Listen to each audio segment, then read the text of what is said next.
Hi guys, in this video I'm going to show you how to open settings on Windows 11 or 10 PC. It's very easy and there are several methods that include keyboard shortcuts. So I will show you the first one. This is the mainstream one. You can go to start menu here and then you can simply left click like this, left click, and you can go to settings here. And other method is you can go to start menu again here, and now you can right click like this, then go to settings here. And other method, you can simply go to search box here and you can simply search for settings like this.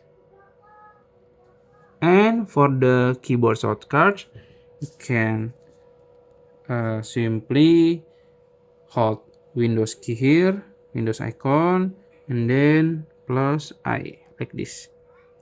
And that's it.